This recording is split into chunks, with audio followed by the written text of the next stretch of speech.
Welcome, everybody, to episode 22 of Disney Plus Reviews. I'm one of your co-hosts, Phil Souza, and I'm here with my co-host, my good friend, and the guy who lives life with +2 to agility. It's Jack Altermat. Do you like D&D, everybody? Because this is kind of like an homage. This movie is kind of like an homage to Dungeons and Dragons, fantasy world stuff, but a fun ride overall. Thanks for having me, Phil. Thanks for doing this. We also have a very special guest with us, at least for part of the podcast, Miller J. I don't know your middle initial. Yep. Miller Altermat. No, Miller J. I'll tell you, okay. We around the house. Oh, Jackson, yeah. We call it Miller time around here. Miller time! Miller, how old are you? I'm 9 this year. I'm going to be turning 10 September 15th. Okay. Free invites already to my house. Oh. Please share 6 feet in distance with me. Hopefully coronavirus is done by then, but we'll see. Oh, probably. Very just good. Just saying. Probably. So yeah, we definitely wanted to have a cool kid on the podcast this week because of the subject matter. We're talking about the latest Pixar animated film, Onward, which we talked about it last week, so we won't belabor it here. But what a strange turn of events for this movie. I don't think anyone at Pixar could have predicted this even 3 or 4 months ago. Back when coronavirus was just a twinkling in some Wuhan citizen's eye, or a bat's eye. I don't know wherever this thing came from, but back then nobody was expecting that Onward would literally release to crickets, like to empty theaters, and then 2 weeks later, all the theaters would close, and then this movie would be released on Disney Plus streaming service only a mere 5 weeks after its initial theater release. So I'm assuming you guys just got to watch it for the first time, right? You did not see it in theaters? No, we definitely did not go to theaters and watch. You couldn't have gotten us to go to a theater even in the last month or so just because of all the scary stuff that's been going on. But I think, oddly enough, the fact that this has went on, honestly, almost immediately to on demand, and then very quickly after that to Disney Plus. I think it's actually benefited this movie because now this has been one of the bigger movies of this time period. It's probably, it's, as far as movies go, it's the one major release movie that a large group of people have watched in the last month, right? Mm-hmm. Yeah, I guess it is fair to say that I think it released to like streaming services like Vudu and Apple iTunes or whatever, Google Play, or I don't know all the different places, but like it released to them like a week before Disney Plus. So technically speaking, you could watch this at home like 4 weeks after the movie, the original theater release, and then it's been available on Disney Plus since then. But I imagine probably at least 1 million new subscribers to Disney Plus just because of this movie. I mean, you can literally start a 1 week trial and watch this movie for free right now, which is insane. And a big thing it's kind of unprecedented that something comes to a streaming service this quickly. The only other thing I can remember, and this is actually for a totally different reason, and because it wasn't very good, the interview with Seth Rogen and what was his name, James Franco, was on Netflix like that because North Korea was freaking out, and there was right. Sony Pictures hack, and there's a whole other thing that happened because of it. Yeah, I forgot all about that. But there's different circumstances here, right? Oh yeah, different. Yeah, but very similar. I mean, basically, where they were going one direction with that movie's release, and then made a huge left turn at the last minute. Right. But it's on Disney Plus now. People can watch it. I imagine probably a lot of people are watching it. I don't know if their subscriptions will hold, or they'll just do 6 days and then cancel their subscription or whatever after they've seen the movie a few times. But it's kind of crazy circumstances, and kind of makes me wonder about. I guess I'm not up on the news, but like Pixar was supposed to release another movie this summer, like in June, I think. I don't know. What was it? God, I'm blanking on it. It's another one-word title, I think. WALL-E 2.0. No. Rotten Tomatoes on this movie, critics are 87%, which is really high for critics, and 95% for audience.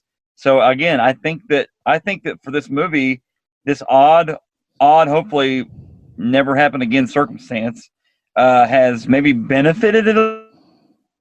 I say that, all being said, it still would have been a massive. Don't you feel like it would have been a pretty big movie in the theater though, had there been a full on non-COVID release? Oh yeah. Oh, this movie would have been huge. It would have, like, honestly, and it's kind of sad to discuss this like this, but like, I mean, this movie is not going to do very well financially. And that's, I mean, I think it's good for Disney Plus, and it's going to be hard for Disney, I think, to gauge how much money they're pulling from this movie based on like new subscriptions. You know, they're guessing at a lot of the numbers that they're getting right now. Mm-hmm. But I mean, the Wikipedia page on this movie will always say box office equals whatever. 104, yeah. It's 104 million, and they spent 200 million, double that on the budget to make this movie. And so this movie is going to look like a terrible loss. And the fact is, no one is ever going to be able to fully track how much money this thing actually made, except for like sales, you know, like sales on iTunes or whatever, like people buying the digital copy of the movie or buying the Blu-ray copy of the movie. Right. Which, you know, who's going to Walmart and buying Blu-rays right now? But, you know, they're just going to have to track sales through that. And then honestly, this thing's going to look like it only made like $300 million, but it had actually had like a full justified run in theaters. It could have made $500, $600, $700 million. Or more. So it's kind of crazy. The other Pixar movie, I looked it up, is Soul, Soul. And oh yeah, according to, this is really strange, but according to pixar.com/upcoming, where you can kind of see what their upcoming movies are, this is Pixar's official website. It says US release date June 19th. So I doubt that happens, but that's what the website says right now. So we shall see what happens, pal. And it'd be very interesting. I mean, here's my prediction on that movie. I don't see them going straight to Disney Plus with it. That seems like a terrible waste of money. They probably spent another couple $100 million making this movie, Soul. And so my guess is they milk it as much as they can, kind of doing what like Trolls World Tour is going to do this weekend, and some other movies are doing all summer, which is basically straight to video, but it's a $20 rental. You only get it for 48 hours. You spend $20 on it. I can see them doing that with Soul for a month, maybe a month and a half, and then eventually releasing it to Disney Plus after that, once they've, you know, kind of gotten as many rentals as they can. Right. But, otherwise, it's going to get pushed. I would imagine they would just release it in the fall or something, like a lot of other movies are doing. Bond. The new Bond 25 movie, 25th Bond movie that's was supposed to be out in November of last year is now pushed all the way into like 2021 or something like that. And it's just crazy. Because I mean that movie is gonna make $700 or $800 million in the box office, and they don't want to release it right now. Like they're just like, hey, we'll sit on it for a year. So. I feel like that's justified right now, especially in the time period we're in and all the things that are happening. So yeah. Yeah. Well, we got Miller on. Let's get to the movie. Obviously, this movie's so recent, we don't really have to go over a lot of the stats. It originally released in theaters in the United States, at least on March 6th. So just basically about a month ago today, actually. Today's April 6th as we're recording this. So it released a month ago. It had a budget, like we said earlier, about $200 million, and made about half of that in the theaters before all the theaters closed. Much? Yeah, $100 million. It sounds like a lot. $100 million sounds like a lot, but when you spent $200 million on making the movie, it's like, okay, that's a pretty big. But that's, and again, I think maybe you have one solid week of actual what would normally be the thing, and then week 2 was hampered, and then week 3 is the lowest total box office. I'm saying of all cinemas, the lowest total box office since October of 1998. I'm saying for not for just this movie. I'm saying for all movies combined that weekend, that third movie. So it really, I mean, it did all it could with the horrible circumstance it was released on. So. And the movie that is like everything you need to know that the movie theaters were basically forced to close. Well, like I'll say this, and this is comparing one horrible tragedy to another horrible tragedy, and I'm not meaning anything by it, but like the stat of October 1998, you would think it would be September of 2001, like around September 11th weekend. know what I'm saying? Oh, sure. As the bad grossing box office, but instead it's for whatever reason October 1998. Maybe the Final Destination 2 came out that weekend or something. I'm not sure. It was that weekend. So. All right. So, kind of the one sentence kind of synopsis of the movie is set in a suburban fantasy world. The film follows two elf brothers who set out on a quest to find an artifact that will bring back their deceased father.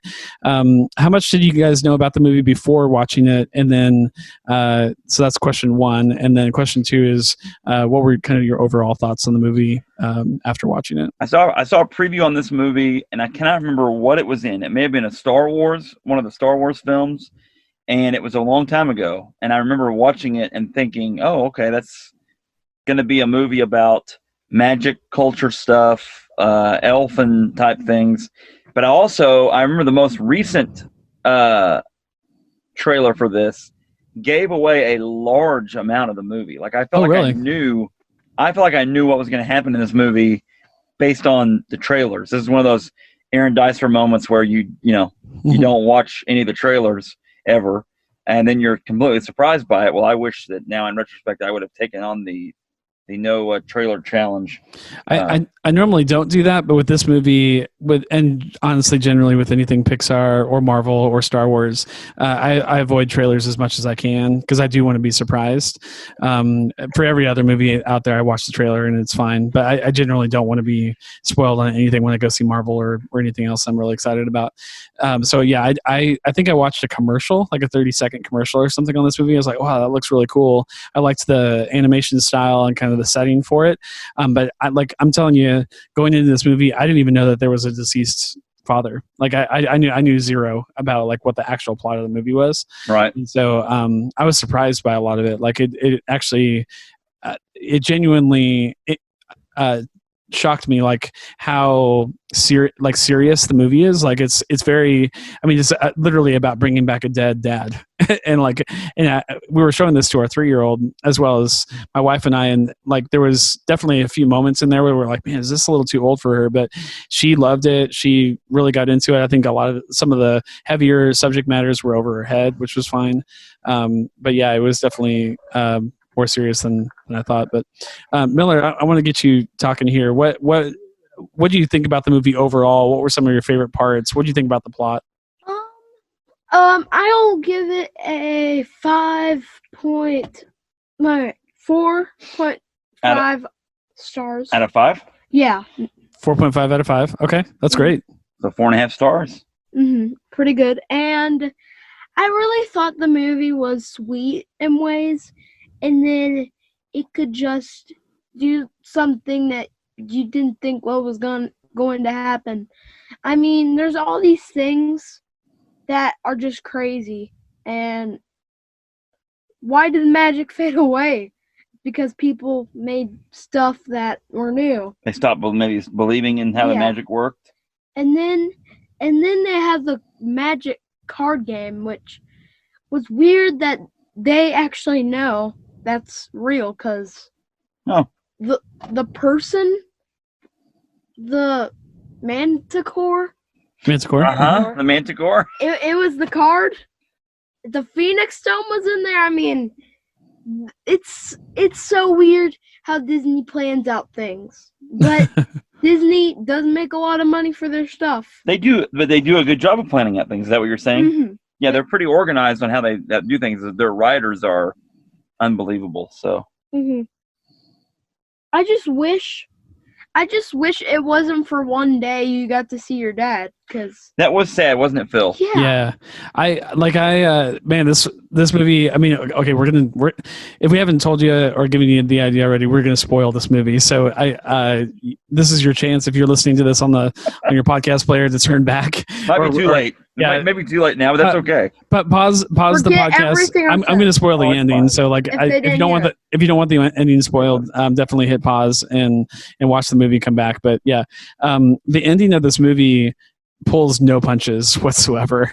I was of two minds on the ending. I was like, either they're going to find some way to make it permanent, where he comes back permanently, or at least Ian is going to see his dad.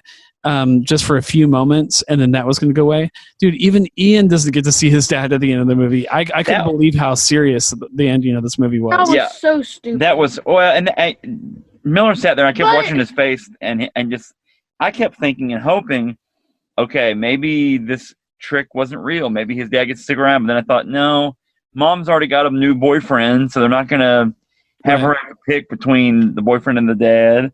But I at least thought he would get out of that crater at the end and be able to go run up the hill. To his dad or something. It was like so frustrating. Yeah, it was hard to watch, man. Like that ending was really hard to watch. Now that I know what happens, I think I could go back and watch it a second time and not be so affected by it. But like it was emotional at the end. I was kind of holding back tears. It was really emotional. Because I was just the whole movie. You're trained. The movie trains you to expect that huge payoff moment between Ian and his dad, and you just don't get it. And at the end, I was just like, "Is this how they're going to end this movie with Ian not even talking to his dad?" Right. It was a very interesting choice for an ending, but I don't know that I disliked it. It was just a big shocker, I think, for audiences, probably most people. True that. Yeah. Miller, favorite character. Ian is a nice person.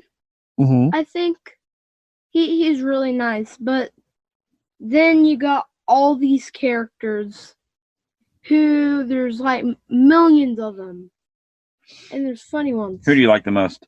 Do you like Chris Pratt's character or Tom Holland's character most? I mean, Chris Pratt is super funny. Yeah, he gets a lot into it, which I think is really, really, really kid friendly when he does that. But yeah, he's super huge, but then you feel like he's muscled up. So, but then Tom Holland is such a cool person. But Chris Pratt, I'm not lying, he is my favorite actor of all time. Yeah, cool.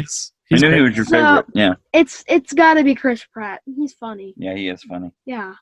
Yeah, he's an easy win for this movie. Like just once I even found out that he was in this movie, I was like, okay, this is gonna be a great character, and it totally paid off exactly how you'd expect. He brings the Dungeons and Dragons, the D&D game aspect of it to this movie. Like he is the character that knows all the spells and stuff like that. And that's what I loved about his character the most was he was the informant. Like he was the one that was like basically telling Ian, this is what you need to do next. I thought it was a really interesting dynamic that he had all the know-how, like the brains of where to go, what spell to cast, how to get around this impossible situation using magic. Yeah. And yet he couldn't perform any of those magic. I don't know if they fully explained that. Did they fully explain why Ian was the only one that could cast magic? Well, I think you have to have it. Yeah, I think that's what his dad. Okay. Maybe his dad didn't have it. Maybe it skips a generation. But his, Chris Pratt's character, he played a really good slacker, and I think the fact is really good that the fact that he was a slacker is what allowed him to even learn how to do the spells, even though he couldn't do the spells. Yeah. Yeah. And so then he was the conduit for Tom Holland's character, Ian. Mm-hmm. Which is pretty cool. Yeah, they're a team. Ian's a good name. Yeah, it's a good name. A good name. I like Barley too, his name. I think both of those kind of fit their personalities. He is like he really like you would think that the guy that's super into magic and has all these spells memorized and knows which creatures to avoid and which ones are safe and where to go to find the map for this or that or whatever.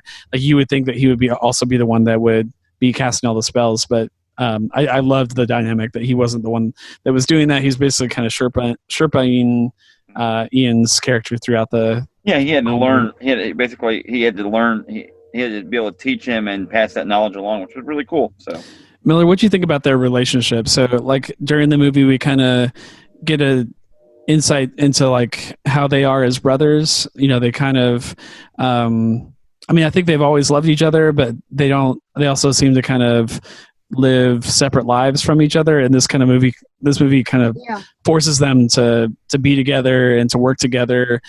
What do you think about all that? Was that enjoyable for you? That teamwork makes not too much of the dream work, but it does make. I love it. It just makes so good. Parts have happier lives. Yeah. People have happier lives when they work together. Yeah. It's awesome. And you might not know this, but I've been in people's like personalities, and sometimes they just don't want people to help them, but still you need to do that for them. Yeah, they don't want to cooperate with each other and help each other out. I learned that like time ago. You're a good team member, Miller. I don't know. Sometimes. You are a good teammate. Sometimes. Oh, okay. All right. On you. I stole one of your things yesterday. What? Yes. Telling on yourself. I stole a penny. It's okay. What? All right, it'll be fine. Thanks for telling on yourself. It's all good. It's a penny. Yeah, it's a penny. I need one penny. So I have a huge confession to make, Jack. I know you and I, we've talked about this on other podcasts we've been on. You and I are self-professed two of the biggest Seinfeld fans of all time. Love it. I did not know that the mom in this movie was Julia Louis-Dreyfus. I remembered and then I forgot and I kept forgetting and then I went back later and I was like, oh yeah, that was Julia Louis-Dreyfus. That was Elaine Bennett. And I'm like, she did a great job, but I didn't know it was her the entire movie. Her voice doesn't necessarily stick out in this movie. Wait, who from Frasier? No, from Seinfeld. Yeah, Elaine from Seinfeld was the mom. Yeah, was the mom. What? Yeah. How old is she? She's probably in her 50s. Okay, not too bad. Right. You don't need to be in your 80s. Oh, Grandma's gonna make some cookies for you. She can't be the original Aunt May from Spider-Man. From Tobey Maguire's Spider-Man. Wait, she was Aunt May? No, never mind. Sorry, I'm dragging. Continue, Phil. Back to you in the studio, Phil. I think she did a great job as playing like the single mom that is trying to raise two teenage boys, and obviously is trying to make the most of her life. What it's become, and how she's working to provide for them, and yet trying to protect them and keep them safe. And she almost has like this. Like half of her personality and half of the scenes that she's in, she's worried. She's showing, a typical mom. Like she's concerned, she's worried about her kids. But then other times, like she's just excited about the adventure that they all kind of throw themselves on. And yes. The relationship between Laurel, who's the mom, and Corey, who's the manticore. Yes. Which Miller mentioned, the two of them together. So good. Almost kind of this side quest, to use D&D terminology, during this main quest that the boys are on. And I think I loved watching those two ladies in the car together and like just chasing after these boys and the conversations that they got into. I think I enjoyed some of those scenes just as much as the ones with the two sons. I wanted more Manticore, didn't you? Yeah, oh yeah. She was great. Yeah. Now, she's played by Octavia Spencer, who, again, I didn't know that it was her either until again, the credits rolled. But she... award-winning actress. Huge actress. The one that... I always think of The Help. Yes, she is so fantastic in The Help, and I think that was also in Hidden Figures. She's in Hidden Figures. Yeah, she's in Hidden Figures. She's done a lot of different stuff for Disney. She actually was she was in Zootopia as a voice. She did Mrs. Otterton. If you've seen, knew it. She's also in The Shape of Water, Zootopia. Which that was a big movie too. I mean, or a critically acclaimed movie at least. So, and she's in Mall, where didn't they? There's a horrible thing that happens in that movie. I think I can't remember. Anyway, continue, Phil. So yeah, it's funny. We actually watched Zootopia and Onward back to back, and I didn't even know that Octavia Spencer was in both of those movies. But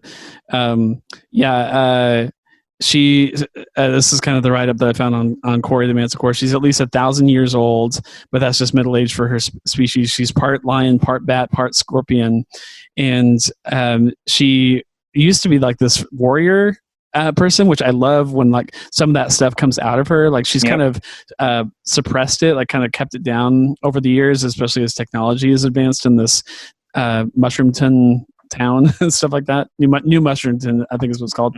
And she's kind of become more and more, docile as a character, as a person.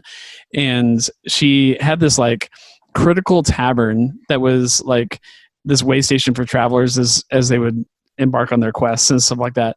And now she, like, that tavern over time, like, there's no need for that because people aren't questing anymore or, searching for, magical gems or anything like that. And so it's become like this family friendly Jack Fridays restaurant. Yeah. It's basically like I kind of, there were moments where I kind of was like, is this, like Chuck E. Cheese. It wasn't quite Chuck E. Cheese because there weren't like games and stuff in there, but it kind of reminded me of that kind of place. And dude, that is so great. Like I loved every aspect of her character and that restaurant. How it just spoke volumes to like how much this world is like, degressed into this, very lackluster like magic culture. So really cool. Yeah, I thought that was really neat, especially the fact that she's so old and she had to adapt with the times because you lived that long. So anyway, yeah, pretty cool, pal. I think one of the funnier scenes is the shrinking scene where Barley goes like super small and they're trying to like get him back up to full size and stuff like that. I thought that was really funny. What you guys can talk about that scene or other scenes. What were some of the laughs, I guess, in the movie for you guys? I felt like, Miller, what was your favorite thing about the funniest thing in the movie? You remember? Funniest thing in the movie. Mine was the smiley face on the dragon. Oh, I thought that was really clever. Yeah. I thought it was when they were in the car and they looked at the kids menu for the Phoenix gym. For the map. It's like, little Emily knows how. Little Emily knows her words and she figured it out. Yeah, I laughed. We're having to go to this place now. That little Emily found out. So we're going to Ravens Point, which is about like 1,000 miles. Oh, wow. Yeah, there's a lot of humor kind of that circles around kind of the fanciful, like in our worlds, in the real world that we all live in, D&D is just a game, and there's no such thing as magic. There's no such thing as all these mythical creatures. But for them, all that stuff was real, and it could still actually be real. It was real, but like had faded away into story, like almost a storybook kind of world. It's really weird. Where's the dinosaurs? His van. I liked his van, Guinevere. Guinevere, yep. What's cool. Guinevere? That's the name of his van. That had the Pegasus on the side of it. Oh, yeah. Or just a unicorn. The Pegasus. It's such a jalopy and such a character. Like I felt like that part that was just as much of a, not just as much, but like up there as a character in the movie. Like I just loved just everything about that van and the awful unicorn or whatever painting on the side of it, and how he like ramps it into that like Rocky Crag, to stop the bad guys at the end. Yeah. Miller, Miller is going to check out. Miller, any last things? One last thing before you go. What else? Tell folks why they should, what you really thought about the movie completely, and just real quick. Should they make another one of these? They should make one, like the second one, and then they had the third kid, and it's gonna be named whatever the dad's name was. Was there a small child? No. So the Colt Bronco, the new boyfriend, and the mom are gonna have a child. Is that what you're saying? They could. Well, they could. Yeah. Okay. Anything else? Phil, have a great day. everyone else, please don't give COVID-19. Oh yes, we don't want to get that, do we? And Thanks for people that that PSA. have COVID-19, grab a sword and just rip it off of you. Oh, I don't know if they can Wow. remove it like that. They can. But by sword you meant wash your hands. Yeah. That's your sword. There you go. All right, thanks, Miller. Thanks for coming in today. Bye. See you, pal. See if you can make it out of the studio here. All right. All right, Phil. You and me, pal. Yeah. Speaking of sword, I guess we could talk about kind of some of the action scenes and of course the big action scene being the very end when they're fighting a dragon. It's like this artificial dragon that's kind of wasn't it made up of like just trash and So like the metal? Phoenix, it was made up of concrete, and the Phoenix that's right. gem basically turns things into things like that. Pretty cool. Yeah, that was really awesome. I love that it was, again, I think the whole point of this movie, as far as the setting of it, and honestly a lot of the plot too, is about that juxtaposition between the magic worlds and the technology modern worlds. And it was so perfect, I thought, to me, to have them fight a dragon, which you've seen in a million movies that are fantasy movies, but it's not your typical dragon. It's literally made out of concrete. Like it's just a concoction of just everything that it could find around it, which is basically suburban lifestyle. Like they were fighting this suburban dragon. I thought was just really, really brilliant. Pixar is so good at that kind of stuff. Like, is that our new band name? Suburban Dragons. Suburban Dragon. I would love that. We're the Suburban Dragons. We couldn't play a lot like Imagine Dragons. Suburban Dragons. Anyway, continue. I loved the moment where Ian, like his staff gets away from him or completely destroyed, or I can't remember exactly. It's been like a week and a half since I've seen it. I'm forgetting some of the small details, but I do remember the part where he takes like that splinter, like it's just like the tiniest little splinter off of the staff that he's been using for the entire movie, and basically uses that splinter to cast. Like it says a lot about, like, it's not about the instrument. It's about like the person wielding it. And so like he can take literally a splinter off of a magic staff, and cast this massive magic spell to buy some time and help Corey actually plunge the sword into the could literally turn heart. a splinter into basically whatever. If there's that spell he used, whatever the amount of, as long as there was something of that,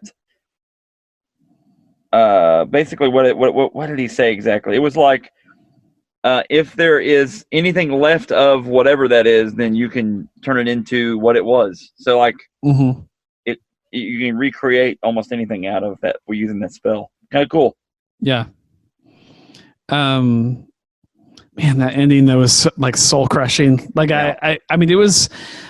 I'm kind of torn on the ending. I think it was both a great storytelling ending, and also just like can it be both? Like, can it be like disappointing to watch, but also like really good storytelling? I think Pixar, they're just going to do what they want to do, and if they want to say, hey, Ian doesn't get to meet his father at the end, so be it. And I think Barley actually does pass along a message. Like he says, our dad says he's proud of you or whatever, and we wanted to give you this, and he hugs him. Yeah, it just hugs him. It's one of those things where, very sad. Like I felt like it could have easily, man, just give him and his kid like one moment together. Like that kind of surprised me. Like, yeah, like that I don't know. It's like he's never met his dad, so the writing of the movie was, okay, well, he doesn't need to meet his dad. Wait, what?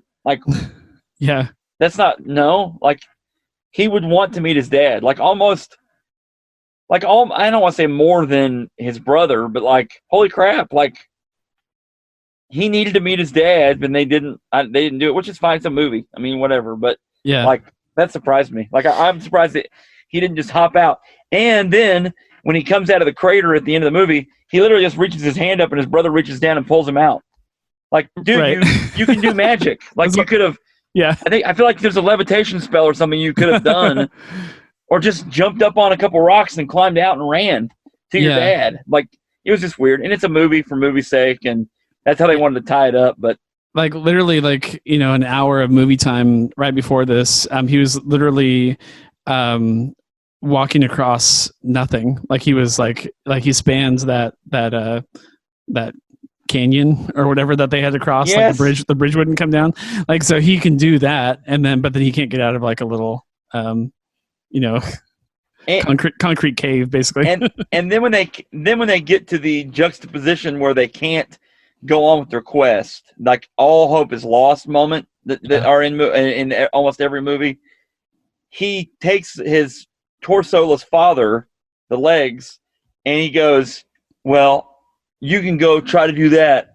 I'm just going to spend what little time I have left with my dad.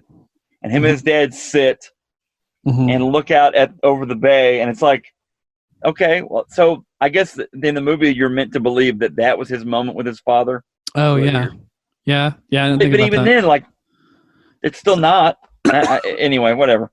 It's not really his dad, just his legs. Well, you know, where there's the legs, there. Never mind. I'm not sure. There's no real analogy for this. Now, Jack, you're old enough to get this reference, and I don't know that maybe some of our listeners are, but we are both in our 40s, and so early 40s, sir. Very early 40s. Come on, man. Did you get any? Did you at any point during the movie did you think about Weekend at Bernie's? Yes. It was very Weekend at Bernie's. It was you had to design ways to not lose your father's legs. Yeah. Just like in Weekend at Bernie's 1 and 2, they had to design ways to not lose Bernie, the dead corpse that they were carrying around. Yeah. Who in the second, actually, a tie-in here, in the second came alive at times with voodoo magic.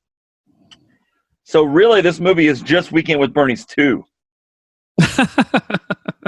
Much like on the Horror Movie Podcast this past week, we talked about Kazam just being the new Lion King movie. No, Aladdin movie. Kazam was just the new Aladdin movie. So yeah, they're the same. Totally the same. Beat for beat. I thought one of the clever, it has nothing to do with like the overall plot, but like another thing I think Pixar is really great at creating are these like little mini plots, like little mini movies within a movie. And I thought one of the great scenes in the movie, just along their journey of this quest, this epic quest that they're going on, is when they got pulled over by the cops. Again, a very modern, like non-fantasy kind of thing to have happen, but like they legit get pulled over, and he does that spell where it makes them look different than they actually are. So they pretend that they're Colt Bronco, and but the spell, the way that the spell works is if they tell a lie, it starts to wear off. So even one lie will like start to disable the illusion that they're creating for the people that are watching them. And so they're kind of doing this like if you ever like, I've seen commercials about this, but like a birthday party where there's two people inside of the same horse. It's kind of that kind of thing. Like someone's the front legs, someone's the back legs. They're kind of doing this whole song and dance type of thing. But he's also trying not to lie, and every time he tells a lie, it's the magic is unraveling. I thought that was really clever. Just the way that scene played out, it was really, really fun to watch. And then it ends very seriously. Like there's a lot of laughs, and him trying to like answer a question with a question, or like not exactly address the question that they're asking, so he can get away with moving on the conversation without technically lying and stuff like that. I thought all that was really clever.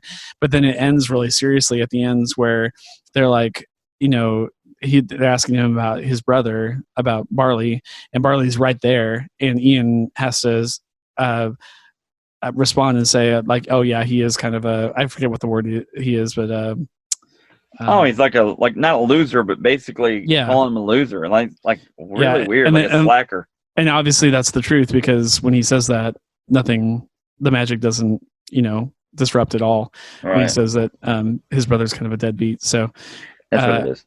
Yeah. So that after that they have some awkward silence in the car, and I don't know.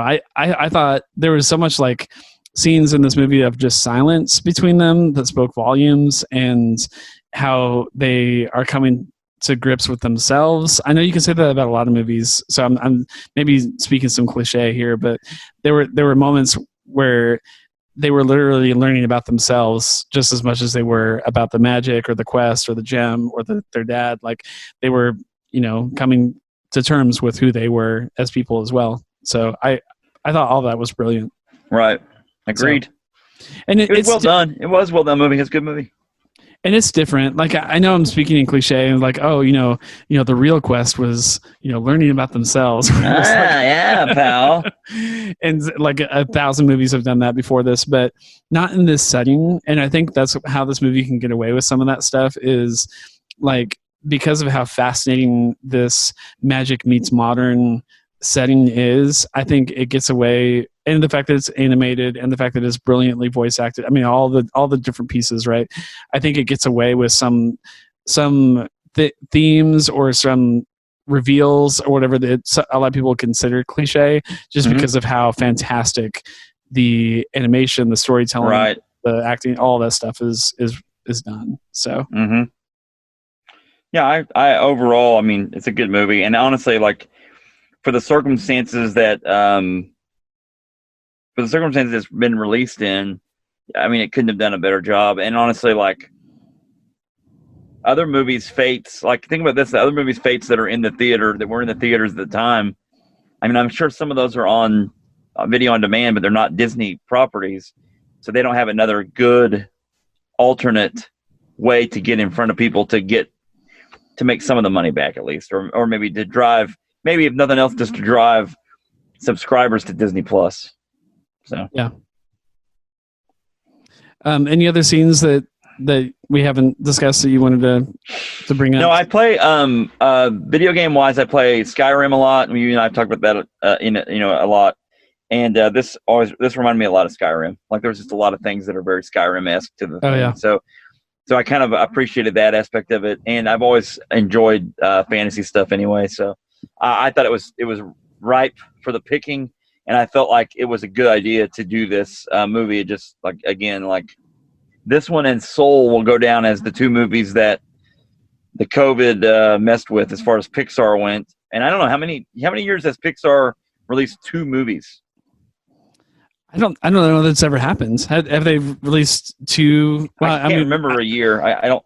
I guess before, like, Sequelville, like they've kind of gotten into sequels with some of their franchises, like Toy Story and right. Cars and stuff like that. Well, with good reason. I mean, maybe not Cars 2, but the rest of them, sure.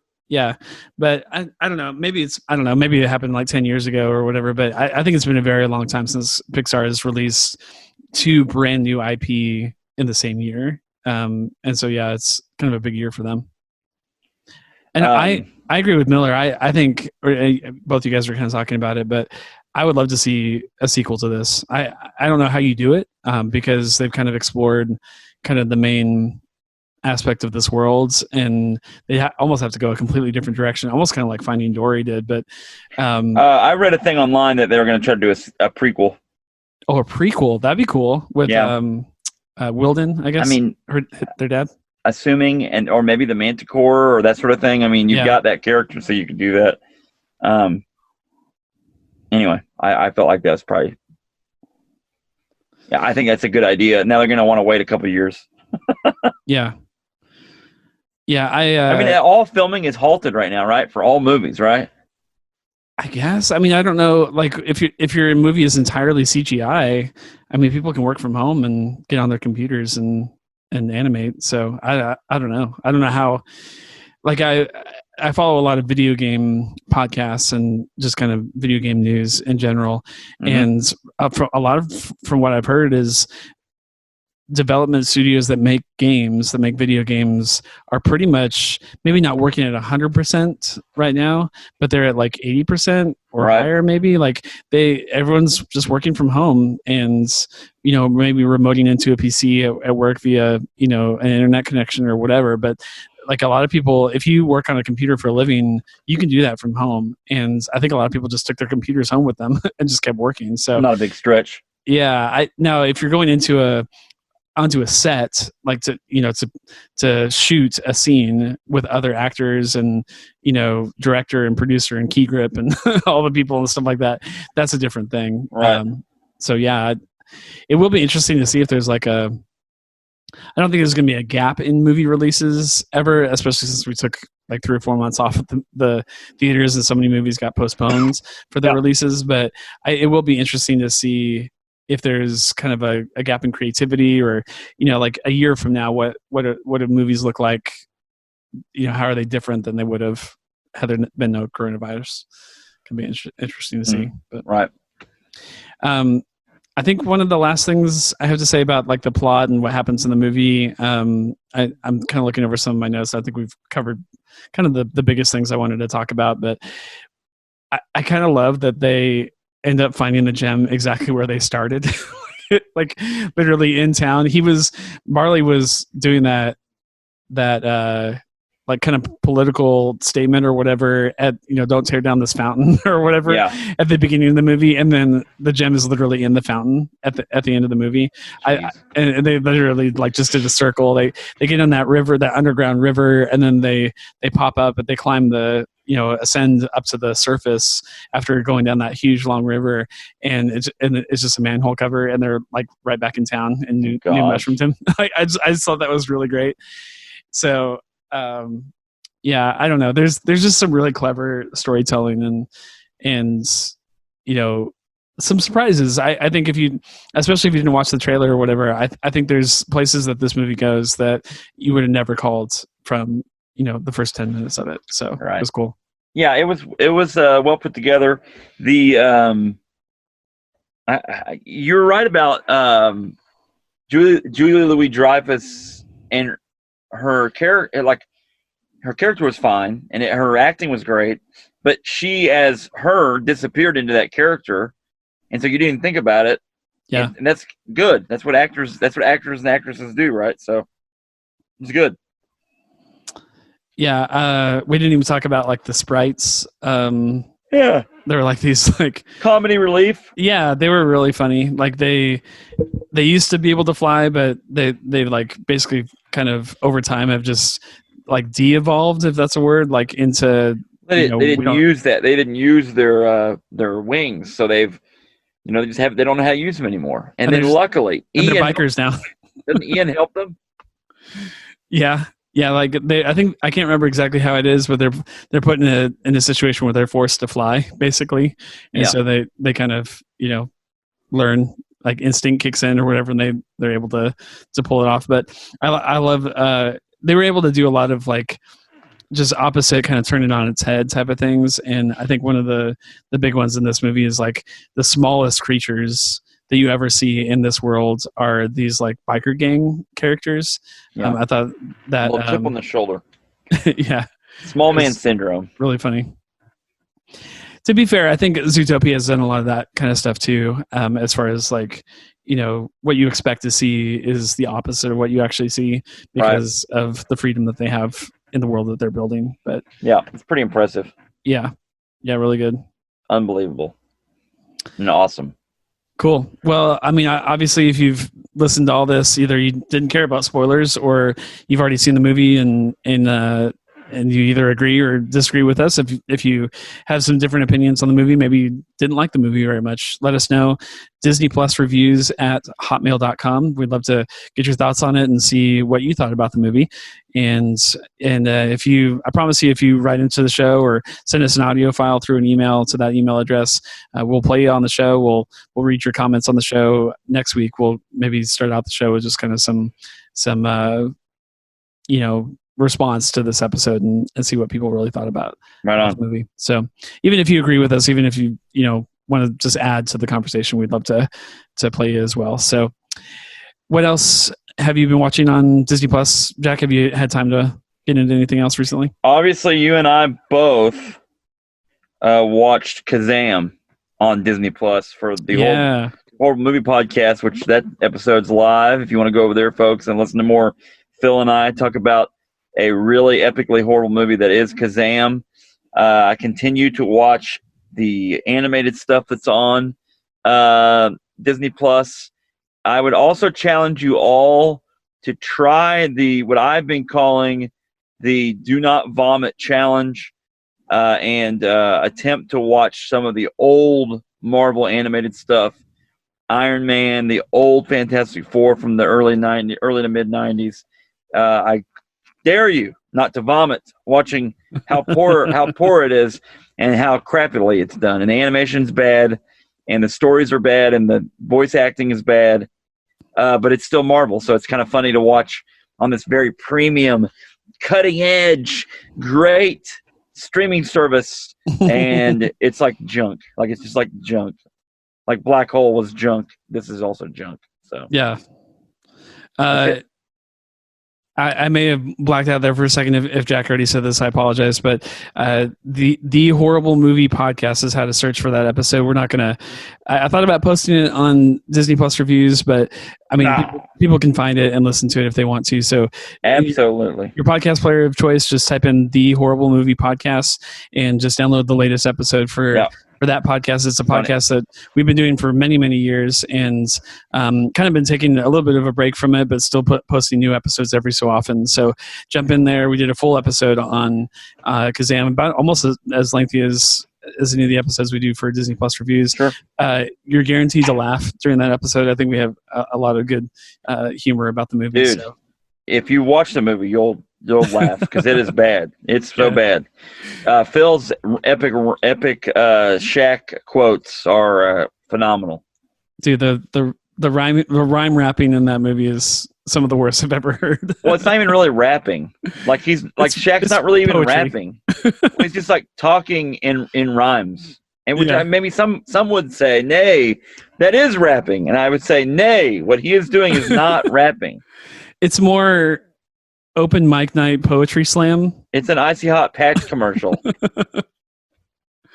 It's a general commercial. The general insurance commercial. Well, Jack, it just so happens that what you've been watching recently on Disney Plus is the same thing I've been watching on Disney Plus, and that was Kazam. Because of Kazam, and frankly because of WrestleMania this weekend, and honestly just work. I put in overtime hours last week through work. I'm working from home, and it's been insane. I'm an IT guy for a college, and so you can imagine there's just a lot to do right now.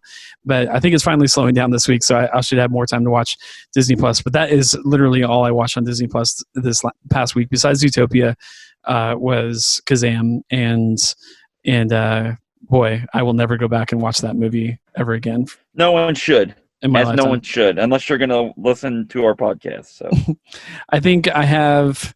Believe it or not, I think I might have said this last week too, but I think I'm down to like 5 or 6 episodes of catch up from season 6 of the Clone Wars. So I am almost there. I'm at the home stretch after 112 episodes, whatever that I've watched. I can surely watch the last 5 or 6. So gut it out. Yeah, so I'm gonna finish those up this week, and it'll be perfect timing because we're gonna come back and talk about Clone Wars next week anyway. I truly enjoyed season 6 of the Clone Wars. So it's really good. You're in for a treat. The finale is good. I'm not going to spoil it. It's really good. I don't even know what happens in the finale. No, enjoy it. I enjoyed it. So yeah, I thought both season 5 and season 6 have been really phenomenal.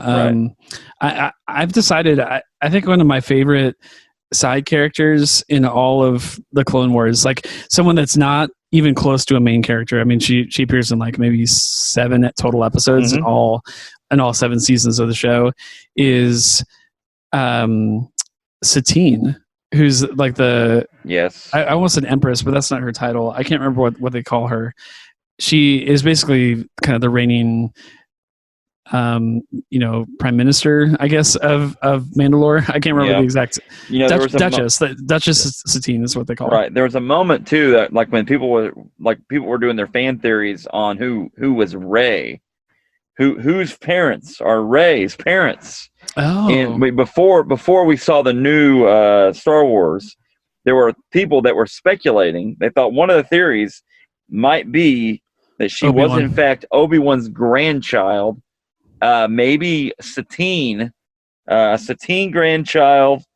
Then we could have, I don't know, but that obviously didn't pan out. So she is such a great character. She's so strong and yet pacifist, which I think is a very interesting combination. Well, especially the Mandalores, the Mandalore people aren't really pacifists, so it's kind of interesting. So. During this time period, they are, but you're right. Like Mandalorians, just in general, have been kind of like a warring tribe.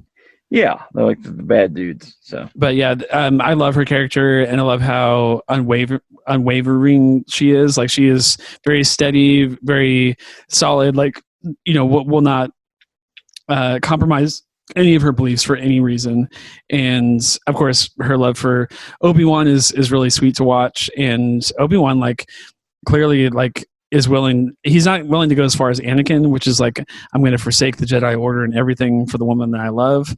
Just do my own thing. But I mean, Obi-Wan knows that, like, if you're a Jedi, you're basically a monk. Like, you're not going to have a relationship with any member of the opposite sex or whatever, and yet he can't deny his romantic feelings for Satine, and that's really sweet to watch. So I really, really like her character a lot, and her end, which actually happens in season 5, I think is a great series of events, and it's a very powerful moment for Obi-Wan, and I think shapes him going forward from that point. Right. So yeah, it's really good stuff. I can't wait to finish it and then get into. I've not watched episode. Was it 7? I started it, and then we got something happened, and I had to turn it off. So I haven't watched either yet. So okay, hopefully it gets better. I'm hoping for good things. Go back if you haven't listened to our latest episode, and I should have said this at the top of the show. If you're new to Disney Plus reviews, maybe you just tuned in for Onward. Spoiler talk, and that's how you found us. We are an unofficial Disney Plus podcast reviewing the most popular stuff on Disney Plus. And one of the things that we've been doing is covering every single episode of the final season of the Clone Wars season 7.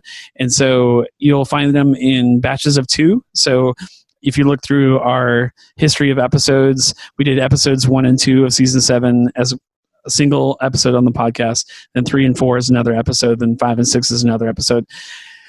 Go back and listen to 5 and 6, but let's just say we were less than enamored with how this current story arc is started out. So hopefully it gets better in the last 2 episodes. And I'm glad that you made the executive decision that we cover 2 at a time, because I couldn't imagine doing one of those at a time and then expecting. I mean, literally those episodes would have been like 15 minutes long, and they would have been just me yelling. Yeah, and because of Planet Comic-Con in Kansas City, we actually were at one point planning on covering only episode 5 at Planet Comic-Con, which would have been one of the worst disasters in our podcast. So, and actually, new news here. I got an email today from them about trying to do the panel when they reschedule in August, which that'll be interesting to see what the world even looks like in August from now. Oh yeah. But anyway, so I think I told them we're gonna have to change.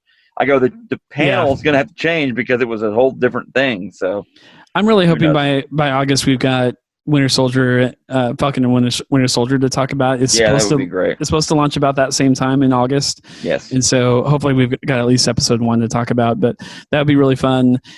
I think that's the next big thing as far as like a series. I know we're Star Wars nerds, but I think that's kind of the next big thing. And then of course, as soon as, sorry, that's not Star Wars, that's Marvel, but you get what I'm saying. Marvel and Star Wars are kind of our thing, and then I think right after that, once Falcon and Winter Soldier wraps up, I think we can descend straight into Mandalorian season 2. So that'd be some pretty good TV watching. Sure thing. September. So, okay. Well, anything else to add? Anything I forgot to mention? No.